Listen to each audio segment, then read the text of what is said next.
For England fans, getting knocked out of the FIFA World Cup quarterfinals was actually not among one of the expectations that they had coming into the 2002 edition of the tournament. Don't forget, in 2018, under the leadership of then new manager Gareth Southgate, they actually ended up making it to the semi-finals and narrowly losing out to a third place finish after losing to Belgium in the third place playoff. They then followed that up by making it all the way to the finals of Euro 2020 and heartbreakingly losing on a penalty shootout of all things, and thus being unable to break their very large extended trophy drought. However, there was an expectation that the team would build on that come Qatar 2022. Instead, it's more of the same, which includes, of course, getting knocked out in the quarterfinals of the tournament. That's hardly ideal, especially considering how much has been done in recent times when it comes to bringing in new talent, trying to change the way the team functions, and all the other changes that Gareth Southgate has managed to get made. The unfortunate thing also, it is worth noting, is that the way this team have gone about, it does indeed feel like the end of an era is near, even though there has been no public suggestion from either Southgate, the players, or even the English Football Association that there is an appetite for any kind of major change. That being said, many are expecting it to happen sooner rather than later. And here we are going to look in at 5 potential candidates based on, of course, probability and what betting odds, let's say, in England and other places are saying as to who could be the man who would be able to replace Gareth Southgate as the man at the helm of England. Number 5, we have a slightly left of field option in Eddie Howe. Now, I've included Howe in this list because he is in fact one of the bookies' favorites in terms of odds, but it is worth noting that it is a very left of field and a very long shot at best for the FA to expect Howe, who's currently in charge of Newcastle United and has been entrusted with massive sums of money, and to his credit, doing a very, very good job at rebuilding Newcastle, to leave all of this behind in order to manage England. That's not to say the England job isn't one that's coveted by a lot of managers, but Howe is still fairly young in his managerial career to be considering a job in the English team. And perhaps more importantly, he's not just young, he's also got plenty of credit in the bank as well as short-term and long-term success. Remember, he did a very good job at Bournemouth when it came to getting them promoted and keeping them in the Premier League as long as they did. And now at Newcastle, he's proving he's not just a one-trick pony when it comes to his coaching. It is why he has attracted England's attention, but it's also why England's attention will remain unfulfilled, at least on his part. At number 4, we have another slightly different option, but again, someone who has been linked with the job in recent times, and that is current Leicester City manager Brendan Rodgers. Now, this would be a very interesting appointment, mainly because Rodgers at this point has a pretty good CV, even though there are a few holes in it, which we will come to in a bit. But the simple fact is, he did a very, very good job at Liverpool, kickstarting the kind of renaissance that they have been experiencing now. He did a decent job at Celtic and has done a pretty admirable job at Leicester City as well. However, one of the reasons he's being linked to the job in the first place is because many are expecting that his time at Leicester will be coming to an end, whether by his choice or the choice of the board, sooner rather than later.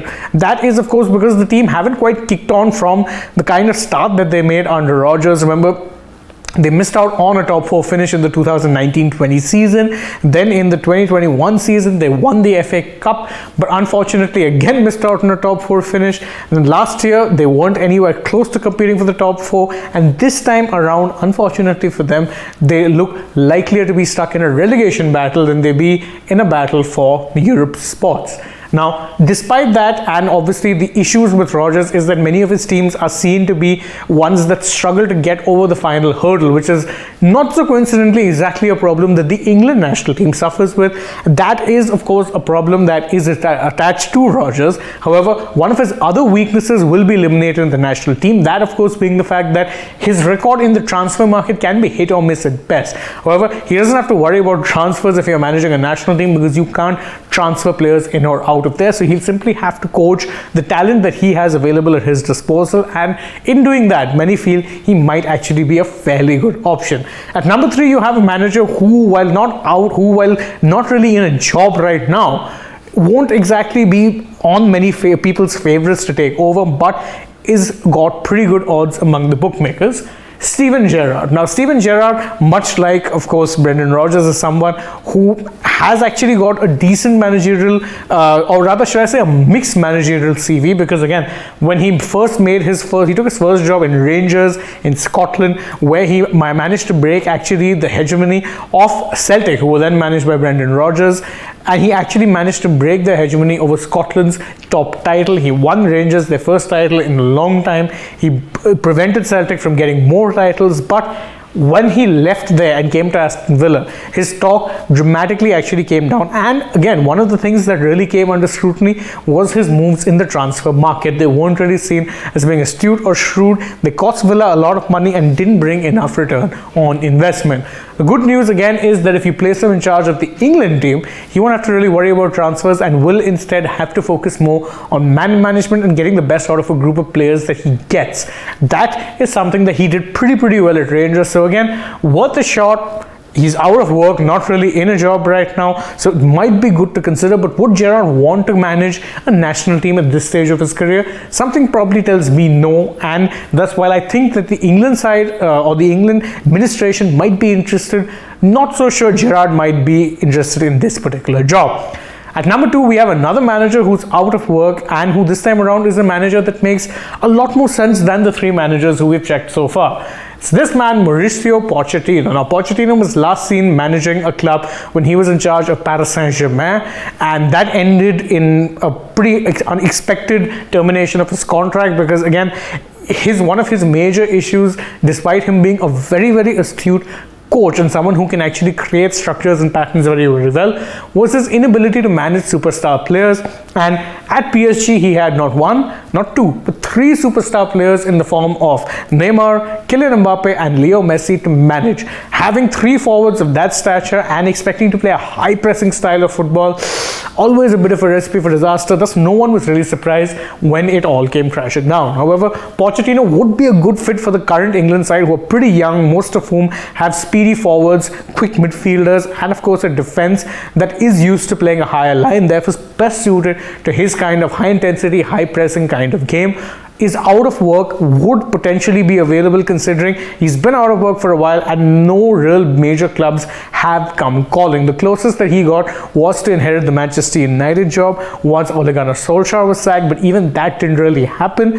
And as things stand, he's still on the sidelines, would be a pretty good option for England. But number 1 on this particular list is again another manager on the sidelines, but someone who has a much higher pedigree than Mauricio Pochettino. And that is this man, Thomas Tuchel. Now, Tommy T, as Chelsea fans jokingly would refer to him as, has been out of a job ever since he was rather unceremoniously dumped by Chelsea in the beginning parts of the 2022-23 season.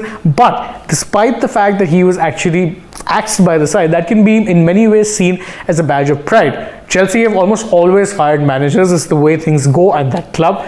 And Tuchel was a Champions League winner as recently back as 2021. He also won the European Super Cup that came after that, when of course his side were taking on Sevilla in the European Super Cup one-off match, and they won on penalties. So Tuchel is a manager who has shown that he can build a winning side. He's someone who's willing to give younger players a chance, and of course his high intensity, high pressing style would again be perfectly suited, perfectly modeled to the current England team. Of course, whether or not he considers the job is another matter, but if you're looking for candidates who are available and whose philosophy would best fit the current England badge and someone who could actually lead them to an unexpected trophy, you need to look no further than this German manager, Thomas Tuchel. But that's just my opinion and our opinion over here at Sports Today. What do you guys think? Who do you think should replace Gareth Southgate as the England manager?